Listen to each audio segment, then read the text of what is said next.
पीले दांत वाली बहू। रंजना कभी ब्रश नहीं करती थी।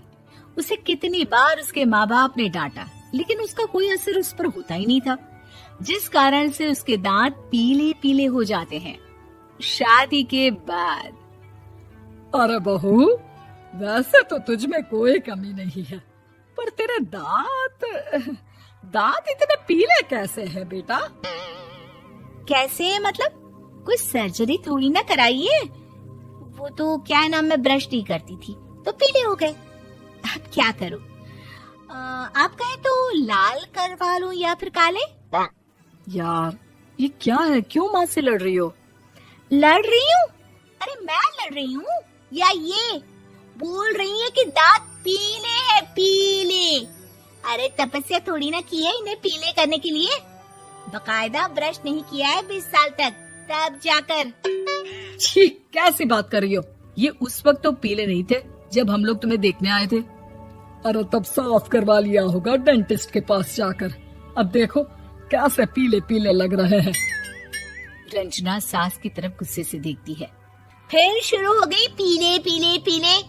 अरे पीले तो तब भी थे जब मेरे हाथ का रसगुल्ला उड़ा उड़ा कर खा रही थी और बोल रही थी, लड़की नहीं गुणों का खजाना दे रहे भाई साहब आप।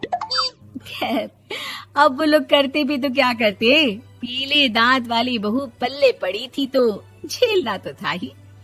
एक दिन कीर्तन में रंजना गाना गा रही थी। अरे कमला बहन, माँ का द्वार है, यहाँ तो सब शुद्ध होकर आते हैं, फिर अपनी बहू को ब्रश भी नहीं करवाती तुम। दूर से पीले पीले दांत भक्ति में बाधा उत्पन्न कर रहे हैं।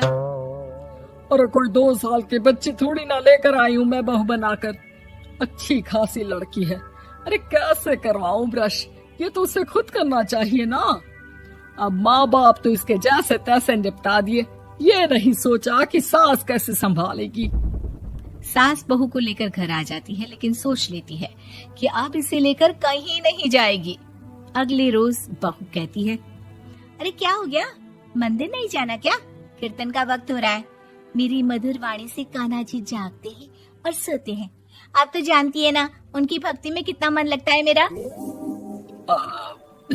वो क्या है ना, तबीयत ठीक नहीं लग रही है मेरी, आराम करूंगी मैं।